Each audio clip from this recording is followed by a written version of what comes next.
오늘 시간이 많이 갔죠. 설교가 반은 끝나야 되는 시간에 이제 시작을 하지만 너무 조급해하지 마시고 말씀을 잘 들으시고 주일에 이 시간들을 우리가 하나님 앞에 드리는 시간들을 계산해 가면서 예배하지 않는 습관도 들여야 합니다. 언제부턴가 예배 시간을 딱 정해놓고 예배를 합니다. 이거는 하나님 앞에서 바른 자세는 아닌 것 같습니다. 하나님이 우리를 인도하시는 것을 생각하고 주께서 내게 무엇이라 말씀하실 때까지 듣겠다고 하는 자세로 예배하는 것이 바람직하지 않을까 하는 생각을 합니다. 고대 히랍에는요, 온 세상의 모든 만물을 보면서 아르케라는 문제로 사람들이 의문을 품기 시작했어요. 아르케라는 말은 히랍어로 근원이라는 말입니다. 시작이라는 말이거든요. 그래서 만물의 근원이 도대체 뭘까? 사람들이 생각하다가 어떤 사람이 만물의 근원은 물이다, 이렇게 포문을 열고 시작한 거죠. 그랬더니 어떤 사람은 물이 아니야, 불이다, 공기다, 흙이다, 이러면서 이제 여러 원소들을 이제 주장하고 나오기도 했어요. 이렇게 탈레스가 만물의 근원은 물이라고 시작하면서 말을 열었던 그 근원의 문제가 이제 우주의 다양한 것들을 예로 들어서 그 질문에 답하려고 예를 썼어요. 그런데 분명한 답이 나오지는 않았어요. 그러다가 갑자기 어떤 사람이 또 모든 관심을, 자연에 돌리던 관심을 사람에게 집중하면서 인간은 만물의 척도하면서 또 하나의 명제를 만들어요. 호모 맨수라 사제. 인간은 만물의 척도하면서 이렇게 말을 하고 나니까 사람들이 흥분하기 시작해요. 드디어 사람의 철학적 관심이 자연에서 사람에게로 돌아오는구나 하면서 사람들이 흥분을 하기 시작했어요. 인간이 만물의 척도라니까 얼마나 뿌듯합니까? 내가 기준인데, 내가 말하는 게 다 진리가 되는데 얼마나 뿌듯하고 어깨에 힘이 들어가는 말입니까? 이 사람이 주장하는 것도 진리입니다. 저 사람이 주장하는 것도 진리입니다. 저 사람이 말하는 것도 진리입니다. 진리가 상대화되기 시작합니다. 그러니까 사회가 혼란스러워지기 시작하는 겁니다. 무질서이기 시작하는 거죠. 그때 소크라테스라는 한 사람이 등장을 합니다. 델피 신전 앞에는 이런 문구가 붙어 있었어요. 그노티세라고 하는 히랍어 문구가 붙어 있었어요. 그 말의 의미가 무엇인가 하면 네 자신을 알아라, 이런 말입니다. 그 그노티세라고 하는 그 히랍어 문구를 소크라테스가 소피스트들이 난무하면서 막 자기들 주장을 펼치고 진리라고 외치는 혼란스러운 시대에 소크라테스가 그노티세라고 외친 거죠. 네 자신을 알아. 네가 얼마나 무지한지를 알아라. 너는 진리를 말한다고 하고 네가 똑똑하다고 말하고 네가 지혜롭다고 말한데 실상은 그렇지 아니하니 지혜롭다고 말하고 똑똑하다고 말하는 너 때문에 혼란이 왔고 혼돈스러운 사회가 되고 무질서한 사회가 되고 상대주의가 팽배한 사회가 되어버렸다. 그노티세, 네 자신을 알아 하고 외쳤어요. 그것은 신전에 붙어있던 문구를 소크라테스가 인용한 거였습니다. 이렇게 사람에게 관심을 집중시키면서 온 세상에 사람이 중심에 서서 모든 것을 판단하고 결정하고 합리적으로 일을 이루어 갈 수 있다고 생각하면 그 사회가 참 평등하고 조화롭고 질서 있는 사회가 될 것 같았는데 한 번도 그런 적은 없었습니다. 프랑스의 루이 14세나 15세, 16세에 이르기까지 그 왕들이 참 정치를 권력에 의존하고 또 루이 16세에 이르면 이 무능한 왕의 모습을 보이면서 귀족들은 세금을 다 면제해주고 평민들이 그 부담을 떠안는 이런 불합리한 사회 구조 속에 부르주아들의 특혜와 프롤레타리아라는 이 계급 사회들의 어떤 차별 내지는 불만, 그래서 그런 것들이 쌓여서 1789년부터 1799년까지 혁명이 일어나기 시작하는 거죠. 이것을 프랑스 대혁명이라고 이야기합니다.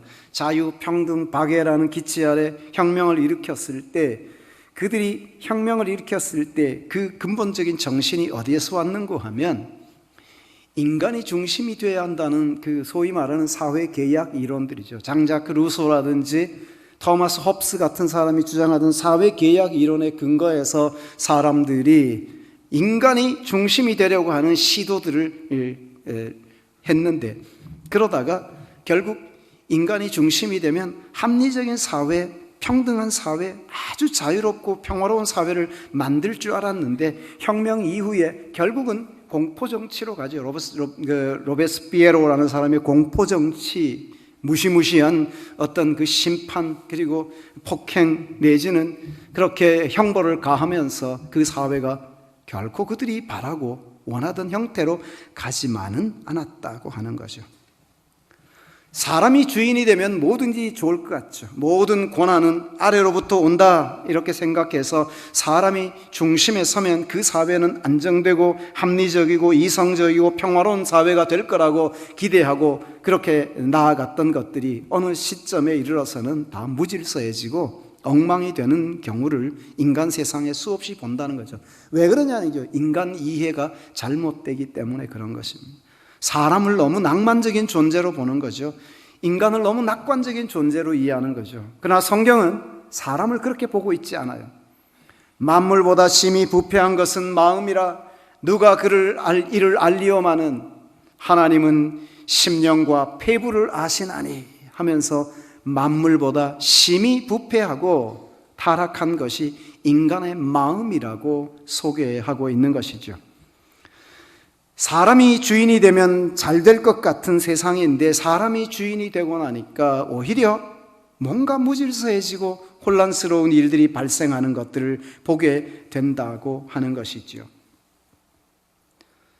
사람이 정치를 하기 때문에 나라가 안정될 것 같지만 사람은 권력을 가지면 교만해지고 힘이 있으면 오만해지고 돈만 가져도 목이 곧은 백성이 되기 때문에 사람은 그렇게 낙관적인 존재가 되지 못한다는 거죠.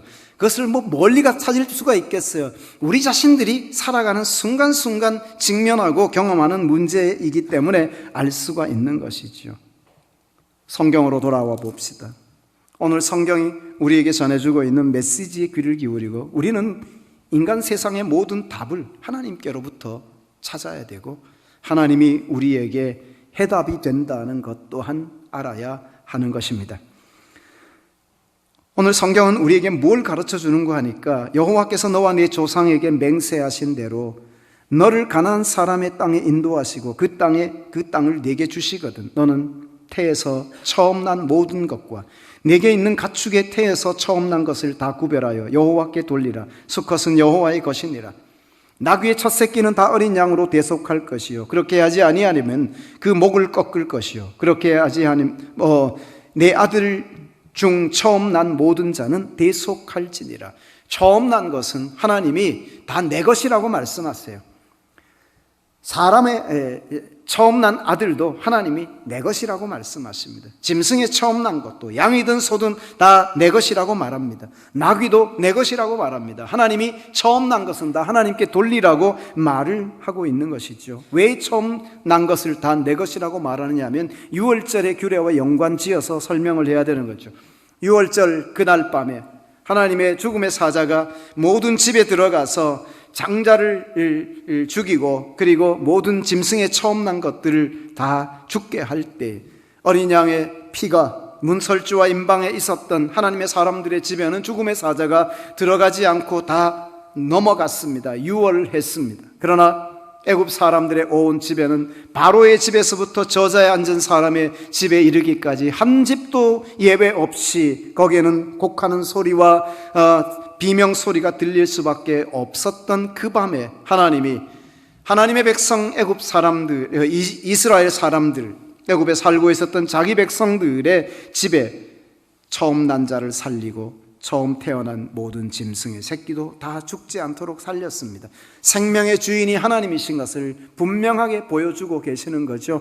하나님이 그날 하나님이 살리신 모든 것에 대하여 하나님이 소유권을 주장하는 거죠. 다 하나님의 소유라고 말씀하시면서 너희가 가나안 땅에 들어가서 그 땅에 정착하게 되거든 거기서 사는 동안에 내 자식의 처음 난 아들이든지 아니면 짐승의 처음 난 것이든지 다 내게 바쳐라. 내 것이다 말하는 거죠. 그러므로 사람의 장자로 태어난 그 아들을 위해서는 속죄의 의식을 행해야 되고 짐승의 처음 난 것들은 잡아서 피를 흘리고 하나님께 드리는 의식을 진행해야 되죠. 다만 나귀에 대해서는 예외 규정을 정했습니다. 나귀는 그들에게 있어서 이동의 수단이었습니다. 나귀를 타고 다니고 나귀가 이동의 수단이니까 그 나귀는 그들에게 좀 더 소중한 어떤 가치가 있었는지 하나님이 그 나귀에 대해서는 그들을 위해서 어린 양으로 속죄하게 하고 양을 잡아서 그 나귀를 죽이지 않는 속죄의 의식을 행하게 했습니다. 만약 그렇게 하지 않는다면 목을 꺾어서 죽이라고 이야기했습니다. 하나님께서 어린 양의 피로 구속한 모든 것에 대하여 하나님의 소유로 삼으신다고 말씀하시고 내 것이라고 말씀하십니다. 하나님이 하나님의 것이라고 말씀하신 것을 우리가 손을 댈 수가 없는 것이지요. 대속의 권한법이 왜 생겼는지를 설명을 해주고 있는 것이죠. 그런데 이것을 바칠 때 어떤 형태로 바쳐야 되느냐 하면 구별해서 하나님 앞에 돌리라고 이야기합니다. 12절에 가면 너는 태에서 처음 난 모든 것과 내게 있는 가축의 태에서 처음 난 것을 다 구별하여 여호와께 돌리라. 구별해서 돌리라 하는 것은 하나님의 것은 하나님의 것으로 구별을 하라는 것이죠. 수컷은 여호와의 것이니라. 이 말은 13장 1절에도 나오고 있어요. 여호와께서 모세에게 일러 이르시되 이스라엘 자손 중에서 사람이나 짐승을 막론하고 태에서 처음 난 모든 것은 다 거룩히 구별하여 내게 돌리라. 이는 내 것이니라 하시니라. 거룩하게 구별해서 하나님의 것을 하나님께 드리라고 하는 이 명령을 했습니다. 그런데 여기서 우리가 생각해 볼 필요가 있는 것이 13장은 1절부터 무교절의 규례를 이야기합니다. 12장 뒷부분에 유월절의 규례를 제정했어요. 유월절을 이야기하고 무교절을 이야기하는 거죠. 유월절은 양의 죽음을 통해서 사망에서 생명을 얻은 하나님의 백성들의 자유와 그리고 구원에 대해서, 구속에 대해서 말하는 절기이죠. 근데 유월절은 단번에 이루어지는 사건이죠. 그날 밤에 신속하게 이루어진 사건이었어요. 그런데 유월절이 이루어지고 난 다음에 곧바로 이어서 한 주간 동안 매일매일 무교절의 절기를 지키라는 거죠. 누룩이 없는 떡을 먹어요. 맛없어요. 정말 먹는 재미가 없어요. 발효되지 않는 떡을 먹는 거, 그 무슨 맛이 있겠어요. 근데 유월절 절기가 지나고 난 후에 일주일 동안 누룩 없는 떡을 먹게 하고 그리고 내 주변에 있는 누룩을 다 제거하라는 거예요. 누룩은 죄악을 상징하는 거였어요. 그래서 하나님이 유월절 이후에 한 주간 동안에 무교절의 절기를 지키게 하는 이 부분에 대해서 우리에게 적용을 한다면 이것은 구원사적인 측면에서 적용을 해야 되는 거죠. 예수 그리스도의 피로 씻음 받은 하나님의 백성들은 하나님이 다 당신의 소유로 삼으셨어요. 그리스도의 피로 씻음 받은 자들은 그리스도의 피를 믿는 믿음으로 말미암아 하나님 앞에 구원을 얻고 하나님은 그들을 의롭다고 칭하는 칭의가 이루어졌어요. 그런데 하나님이 의롭다고 하시는 자기 백성들, 하나님이 거룩한 백성으로 구별해서 의롭다고 했을 때 이제 구원받은 하나님의 백성들은 거기서 끝이 아니고 그때부터 무교절의 절기를 지키듯 남은 생애를 살아가야 되는 거죠. 무교절의 절기는 하루 만에 끝나는 것이 아니라 일주일 동안 계속 지속되는 거죠.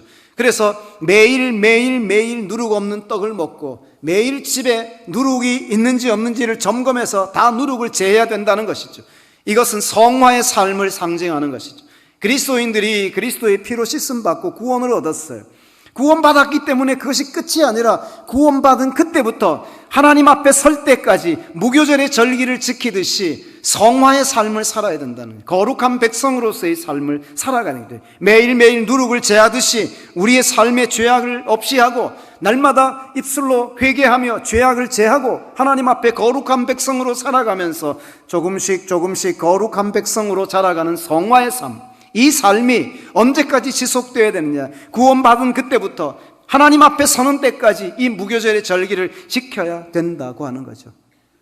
성경에 기록된 것을 보면 이 무교절의 절기를 이야기하고 난 후에 초태생의 규례를 이야기해요. 여러분, 무교절을 지킨다고 할 때 이 누룩 없는 떡을 먹고 살아가는 이 시간 동안에 결국 자기를 내려놓는 거죠. 세상의 재미를 내려놨어요. 포기한 거 아닙니까? 그 기간 동안만은 내가 이걸 내려놓는다는 거죠. 이 기간을 우리는 좀 다른 말로 고상하게 표현해서 자기 부인의 시간이라고 볼 수 있는 거죠. 자기를 부인하고 자기 십자가를 지고 주님을 따라가라고 하는 그 성경의 명령처럼 우리의 그 시간은 그런 거예요. 그리스도의 피로 씻음받고 예수를 믿는다고 믿음으로 고백하고 구원을 얻은 하나님의 백성들은 거기서 끝이 아니라는 거죠. 그때부터 이제 무교절의 절기를 지키듯 거룩한 백성으로 날마다 자기를 쳐서 복종시키는 삶을 살아가는 것이 그리스도인의 삶이라고 하는 거죠. 자, 이렇게 자기 부인의 삶을 살아가는 그리스도인의 삶에 대해서 이야기했다면 초태생의 규례는 무엇을 우리에게 보여주느냐는 거죠. 자기를 부인하라고 할 때 자기를 부인하는 삶과 밀접하게 연관되어 있는 게 뭐냐 하면 애굽 가나안 땅에 들어가서 사는 동안 그들이 짐승을 길러서 첫 새끼를 낳습니다. 양이든 소든 뭐든 그 짐승이 첫 새끼를 낳으면 그것을 하나님 앞에 속죄의 제물로, 하나님 앞에 희생의 제물로 바치라는 거죠. 자녀가 태어나도 그 첫 번째 태어난 맏아들은 하나님 앞에 바치라는 거죠. 속죄의 의식을 행하고 하나님께 드리라고 말을 합니다. 보십시오. 이게 쉬울 것 같습니다. 그런데 쉽지 않습니다. 여러분, 송아지가 태어났는데 처음 열심히 이 송아지를 키워서 어미소가 되고 그 어미소가 송아지를 낳았는데 숫송아지를 낳았어요. 이걸 하나님 앞에 희생의 제물로 바쳐야 된다고 여러분이 생각을 하고 한번 잡아야 보십시오. 양이 열심히 양을 길렀는데 봄이 되어서 양이 새끼를 낳았는데 그 새끼를 다 희생의 제물로 바쳐야 된다. 이게 쉬웠겠습니까? 순종이 쉽지 않았을 겁니다. 그러나 자기를 부인하는 삶, 그리고 하나님 앞에서 구원받은 자가 거룩한 하나님의 백성으로 살아가기를 다짐하고 결심하는 헌신과 희생과 충성을 다짐하고 살아가는 그 사람에게 있어서 이 일은 순종하는 모습으로 나타날 수밖에 없다는 거죠.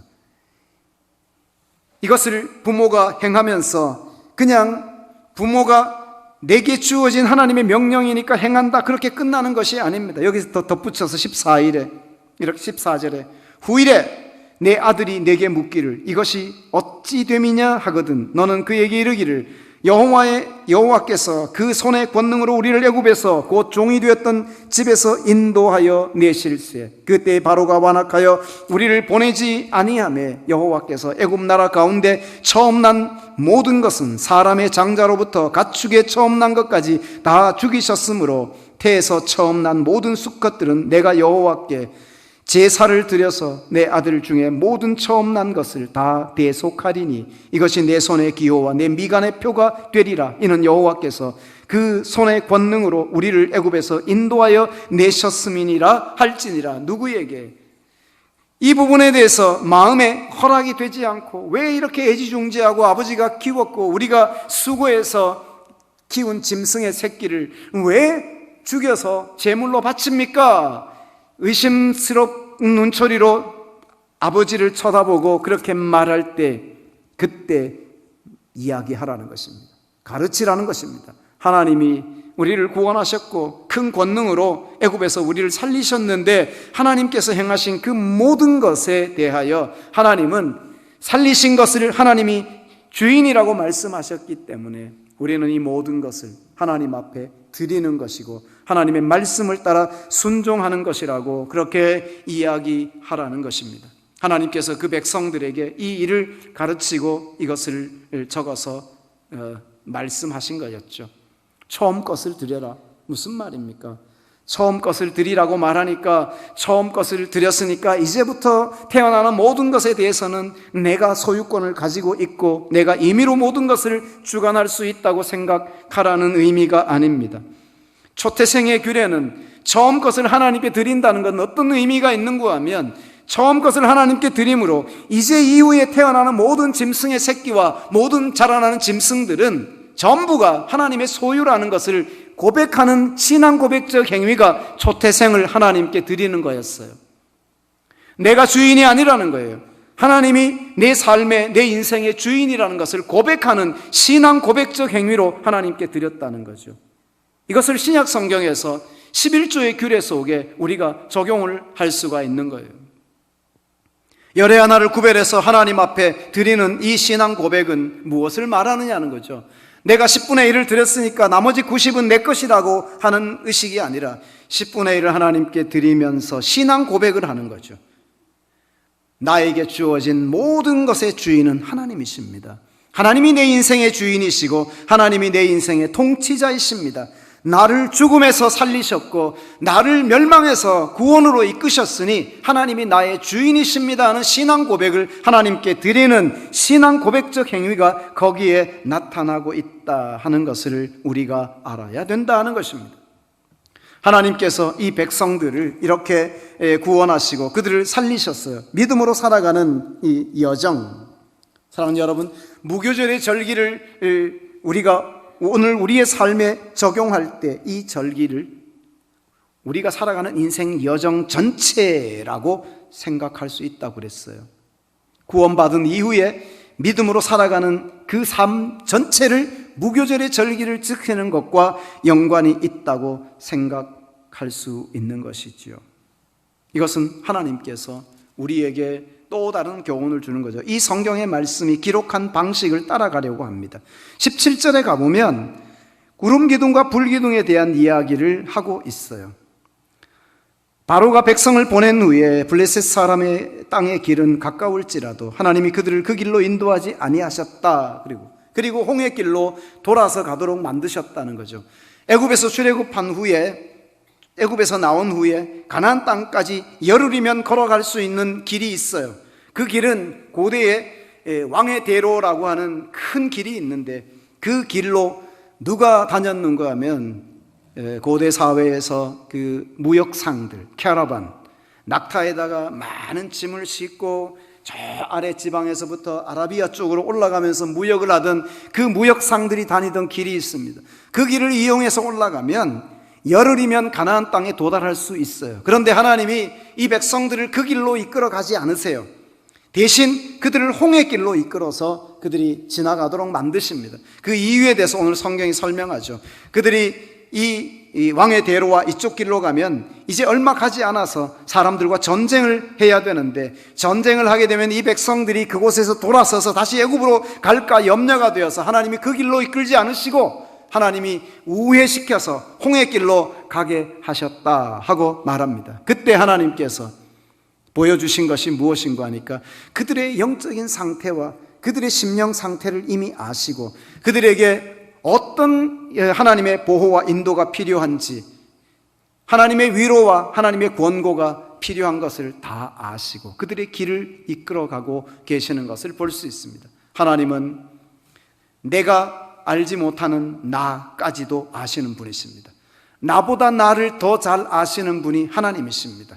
나를 가장 잘 아시고 나를 파악하고 계신 분이 하나님이십니다. 나는 지금의 내 생각과 내 판단과 내 느낌을 가지고 나는 이렇게 하면 이렇게 할 것이고 이렇게 되면 이렇게 갈 것이라고 우리는 계획을 그렇게 세우고 갑니다. 그런데 저기까지 가면 내 마음은 이쪽으로 갑니다. 여기까지 가면 내 마음은 또 다른 데로 갑니다. 어디로 굴절될지 알지 못하는 것이 우리 인생인데 우리는 마치 내가 내 모든 것을 다 아는 것처럼 착각하죠. 그래서 하나님은 내가 그렇게 될 것도 미리 아시고 그래서 그 길로 가지 못하도록 하나님이 처음부터 나를 우회하게 만드시는 경우도 많다는 거죠. 이 하나님의 인도하심을 신뢰하고 하나님의 보호를 믿고 나가는 자가 성공적으로 살아갈 수 있는 그리스도인이 되는 줄 믿으시기 바랍니다. 하나님이 이것을 아셨고 그들이 그 길로 인도받게 하신 후에 하나님이 그들이 길을 잃지 않도록 구름으로 그들을 인도해 가십니다. 그리고 구름 기둥과 불 기둥이 그 백성들을 인도해 내는 거죠. 어디로요? 광야길로 나가게 했다는 거죠. 광야. 여러분, 광야가 어떤 곳입니까? 우리는 광야를 사막이라고 생각하는데 사막이 아닙니다. 사막에 어떻게 짐승이 삽니까? 이스라엘 백성들이 애굽에서 나올 때 많은 짐승들, 가축들도 같이 데리고 나오는데 그 가축들이 사막에서 무슨 먹을 것을 찾으며 어디에서 풀을 뜯겠습니까? 광야는 그런 곳이 아닙니다. 광야, 미드바르라는 말은 사막을 의미하는 것이 아니고 계절에 따라서 풀이 있고 계절에 따라서 초지가 이루어지는 그런 땅을 미드바르라고 이야기하는 것입니다. 하나님은 그들을 미드바르라고 인도했어요. 그래서 민수기의 이름을 베미드바르, 광야에서라는 타이틀이 민수기라는 성경의 원래 제목이에요. 광야에서 그 백성들이 살아가면서 어떻게 행했는지를 보여주는 성경이거든요. 이 백성들이 이 구름 기둥과 불 기둥의 인도를 받으며 이제 광야로 나오고 그들이 그 하나님의 인도를 따라갈 때 하나님의 백성들이 광야에서 살아가는 동안 그들에게 중요한 지침이 필요했어요. 광야에서 사는 사람들에게 필요한 중요한 지침이 무엇인가 하면 그들이 나팔 소리를 잘 들어야 돼요. 민수기 10장에 가면 나팔 소리에 대해서 이야기합니다. 여호와께서 모세에게 말씀하여 이르시되 은나팔 둘을 만들되 두들겨 만들어서 그것으로 회중을 소집하여 하며 진영을 출발하게 할 것이라. 나팔 2개를 불 때에는 온 회중이 회막문 앞에 모여서 내게로 나아올 것이요 하나만 불 때에는 이스라엘의 천부장된 지휘관들이 모여서 내게로 나아올 것이며 너희가 그것을 크게 불 때에는 동쪽 진영들이 행진할 것이며 두 번째로 크게 불 때에는 남쪽 진영들이 행진할 것이라. 떠나려 할 때에는 나팔 소리를 크게 불지며 또 회중을 모을 때도 나팔을 불 것이나 소리를 크게 내지 말며 그 나팔은 아론의 자손인 제사장들이 불지니 이는 너희 대대의 영원한 율례니라. 또 너희 땅에서 너희가 자기를 압박하는 대적을 치러 나갈 때는 나팔을 크게 불지니 그리하면 너희 하나님 여호와가 너희를 기억하고 너희를 너희의 대적에게서 구원하시리라. 또 너희의 희락의 날과 너희가 정한 절기와 초하루에는 번제물을 드리고 화목제물을 드리며 나팔을 불라. 그로 말미암아 너희의 하나님이 너희를 기억하시리라. 나는 너희의 하나님 여호와니라. 나팔을 불라는 거예요. 그리고 나팔 소리를 잘 들어야 됩니다. 광야 생활 속에 나팔 소리를 잘 들어야 되는 거죠. 구원받은 이후에 우리가 무교절의 절기를 지키듯 구원받은 이후에 거룩한 백성으로서의 인생의 남은 여정을 사는 동안 우리는 광야에서 사는 것과 같은 거예요. 하나님의 인도를 따라가는 것이죠. 나팔 소리를 잘 들어야 돼요. 어떤 나팔 소리가 울려 퍼지느냐에 따라서 그들의 행동 양식을 결정하는 것이기 때문에 나팔 소리가 울려 퍼지는 소리에 맞춰서 그들이 움직이고 멈추고 하는 것이죠. 거기에 따라서 구름이 함께 그들을 인도하는 거죠. 구름 기둥과 불 기둥의 인도를 따라가는 것이죠. 구름 기둥과 불 기둥은 하나님의 인도와 보호를 말하는 거죠. 시편 121편에서 시편 기자가 말하는 거죠. 낮에 해가 너를 상하게 하지 아니하며 밤의 달도 너를 해치 못하리로다. 아니하리로다. 낮에 해와 밤의 달이 상하게 하지 못하고 해치지 못하게 하는 이 모든 것은 하나님의 보호를 말하는 거죠. 구름 기둥이 그들을 인도하고 그리고 하나님의 보호가 그들에게 동시에 임하고 있는 것을 보여주고 있다. 광야에서 나팔 소리, 이 나팔 소리는 중요합니다. 이 나팔 소리가 왜 필요하냐? 이스라엘 백성들에게 12장 40절에서 이스라엘 자손이 애굽에 거주한 지 430년이라 430년이 끝나는 그날에 여호와의 군대가 다 애굽 땅에서 나왔은즉 430년의 시간을 지나고 애굽에서 나올 때 그들을 군대라고 말하는 하나님의 군대니까 일사불란하게 움직여야 되고 질서 있게 움직여야 되고 군대는 명령에 따라 움직여야 되는 거예요. 나팔 소리가 어떻게 울려 퍼지느냐에 따라서 그들이 행동하고 움직여야 되는 것을 말해주고 있다 하는 것입니다. 바울은 이 부분에 대해서 우리에게 교훈을 주고 있어요. 고린도 교회에 편지를 쓰면서 고린도전서 14장 8절에 이렇게 말합니다. 만일 나팔이 분명하지 못한 소리를 내면 누가 전투를 준비하리요? 나팔 소리, 전쟁에 나가는 군대가 나팔 소리를 들어야 되듯이 하나님의 백성들이 영적인 전투에, 영적인 싸움에 들어오고 거룩한 삶을 위해서 발돋움하는 모든 주의 백성들이 나팔 소리를 들어야 되는데, 이 나팔 소리가 무엇이냐니까 하나님의 말씀이라는 거예요. 그리고 이 나팔을 부는 규례를 정할 때, 대대로 지킬 규례로 정할 때 아론의 자손 제사장들이 불어라. 아무나 나팔 불지 마라. 동네 여기저기서 나팔을 만들 수 있다고 만들어서 막 불고 다니면 혼란이 초래되고 백성은 굉장히 혼돈스러운 가운데 빠질 수밖에 없으니까 나팔을 아무나 불지 못하도록 하고, 하나님의 명령을 받은 아론의 자손 제사장들만 그 나팔을 불도록 했다. 여러분, 이 나팔이 하나님의 말씀입니다. 하나님의 말씀이 분명치 않게 전파되면, 하나님의 말씀이 자기의 생각대로 판단대로 전해지고 자기의 느낌대로 전달되기 시작하면 말씀을 듣는 사람들은 혼란스러워집니다. 교회는, 공동체는 어지러워질 것입니다. 나팔은 분명한 소리를 내야 되는 것이죠. 그래서 그 나팔은, 하나님의 말씀은 말씀 그대로 전해지고 말씀 그대로 증거되어야만 하는 살아계신 하나님의 말씀인 것을 믿으시기 바랍니다. 예수 그리스도의 피로 구속함을 입은 백성들은 하나님의 소유된 자들입니다. 하나님의 소유된 자들은 말씀의 나팔 소리를 듣고 그 나팔 소리에 따라서 움직여야 되는 것이죠. 그래서 베드로 사도가 베드로전서에서 뭐라고 이야기합니까? 오직 너희는 택하신 족속이요 왕같은 제사장들이요 거룩한 나라요 그의 소유된 백성이니. 무엇이라고요? 그의 소유된 백성. 하나님이 우리를 하나님의 소유된 백성이라고 하나님의 것으로 삼으셨습니다. 하나님의 소유된 백성들을 하나님은 다시 하나님 나라를 위해 싸우는 군대로 세우시고 그 군대에게 날마다 나팔 소리를 듣도록 하시고 그 말씀에 따라서 영적인 싸움에 임하게 하신다 하는 거죠. 자, 이 싸움에 임하는 자들, 마지막으로 이 싸움에 임하는 자들이 지치지 않고 낭망하지 않고 계속해서 싸울 수 있는 근거가 있어야 합니다. 그게 무엇입니까? 목표입니다. 타겟이 분명한 것입니다. 목표가 분명한 인생이죠. 목적지가 정해져 있는 거예요. 목표가 분명하게 있고 그 목표가 선명해졌을 때 그 목표를 향한 소망을 가지고 나가는 거죠. 그 소망이 확실한 자들은 흔들리지 않아요. 목표에 대한 소망이 있는 자들은 좌로도 우로도 치우치지 않아요. 바울의 표현을 빕시다. 좌로도 우로도 치우치지 않고 표대를 향하여 달려가는 인생이라고 말을 했죠. 자신이 그렇게 살아가는 것이라고 이야기했던 것이죠. 그것과 더불어 오늘 읽은 본문에 이 이야기를 우리에게 들려주고 있습니다. 19절에 모세가 요셉의 유고를 가졌으니 이는 요셉이 이스라엘 자손으로 단단히 맹세하게 하여 이르기를 하나님이 반드시 너희를 찾아오시리니 너희는 내 유고를 가지고 여기서 가지고 나가라 하였음이었더라.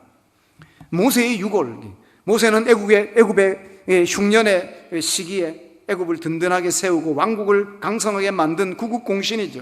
그 요셉이 죽었을 때 애굽 사람들은 요셉을 미이라로 만들어서 그의 시신을 보관하고 있었던 거죠.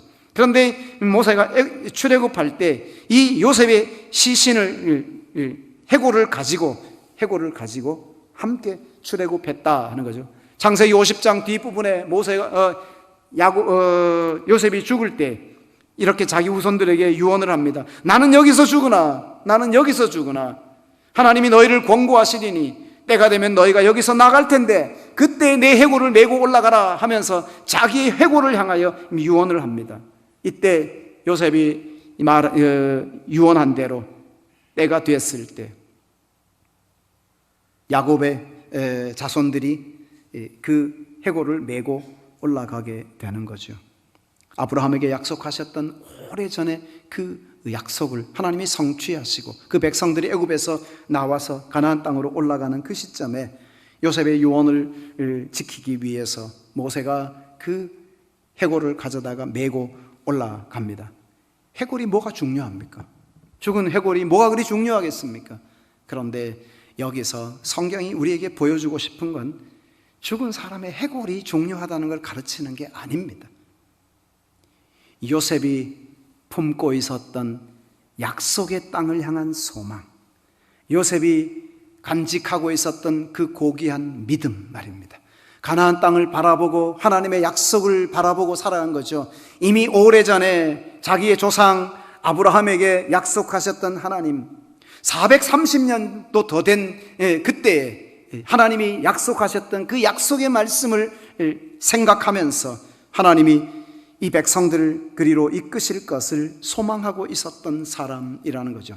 17세의 소년으로 아버지의 집을 떠나 형들을 면회 갔다가 그때 형들에게 버림받고 팔려서 아라비아 상인들의 손에 넘어가서 노예 시장에 흘러들어가고 애굽의 노예 시장에 흘러들어갔다가 보디발의 집에 종으로 들어간 이후에 종으로도 살고 얼마 지나지 않아 감옥에 들어가서 죄수가 되고 죄수로 지내면서 또 하나님이 그를 그곳에서도 지키시고 보호하시는 것을 경험하고 후에 그를 하나님이 높여서 애굽의 총리 대신의 자리에 올려서 애굽의 2인자가 되게 하시고 부귀영화를 누리고 권세를 취하면서 날아가는 새도 떨어뜨릴 만큼의 권력을 하나님이 그의 손에도 들려주십니다. 그러나 이 요셉이 그렇게 사는 동안 자신이 아비 집에 있을 때나 노예로 살 때나 죄수가 되었을 때나 아니면 영광을 얻었을 때나 한 번도 약속의 땅에 관한 소망, 하나님이 약속하신 그 말씀이 이루어질 것이라는 것에 대한 기대와 소망을 잃어버리지 않은 채 평생을 살다가 죽어가면서 내가 죽거든 여기에 있는 내 해골을 메고 올라가서 조상들이 있는 그 막벨라 굴에 나를 묻어달라고 요구하는 그의 유언,